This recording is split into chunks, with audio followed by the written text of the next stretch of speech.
Well, welcome to day 2 of our daily reflections on seeing through the fog.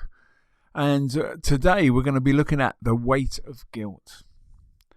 And day 2 of our reflections series delves into the profound and often overwhelming experience of guilt, as captured in Psalm 38:4.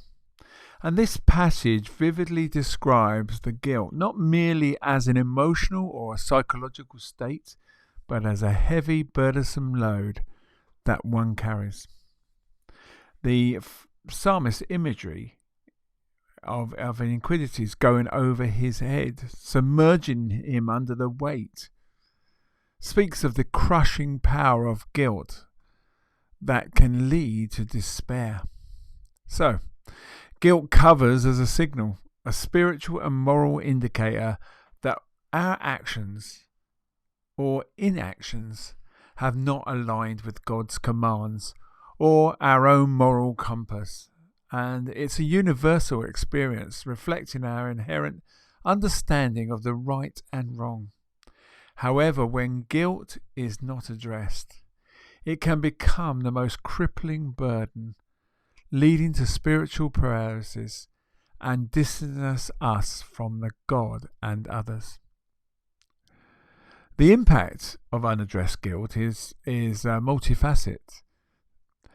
It's affecting the individual's emotional, spiritual, and physically. It can lead to anxiety, depression, or pervasive sense of unworthiness. You see, spiritually, it can create a barrier between the individual and God. And as the weight of the guilt often comes with the lie that one is too far gone to be redeemed.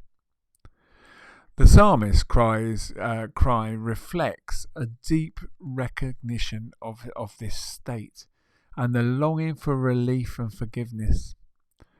So the first step towards lifting the weight of guilt is acknowledging it before God, a practice rooted in humility and honesty.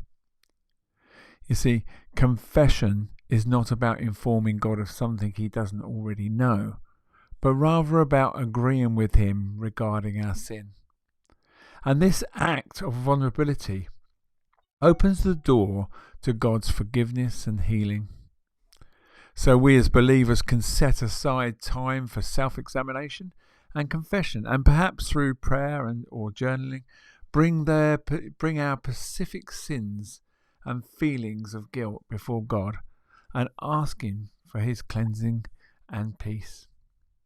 And another practical application involves seeking accountability and support from a trusted community or individual. You see, guilt can often lead to isolation, but sharing one's struggles with others can lighten the load.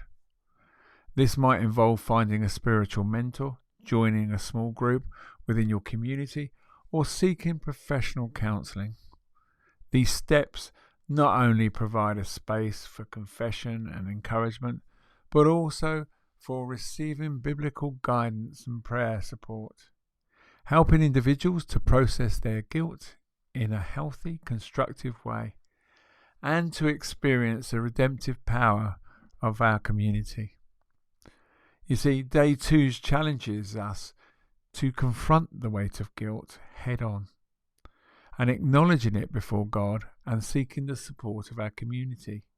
And by doing so, we can begin to experience the liberation that comes from casting our burdens on the Lord, who is more than able to bear them. Through confession and community, the path to redemption becomes clear, and it's reminding us that no weight is too heavy for God's grace to lift. So on day 2, we are tackling this subject of guilt head on. And one thing I will say to you, just make sure that if you're going to someone, just make sure you trust them and they are a trusted source.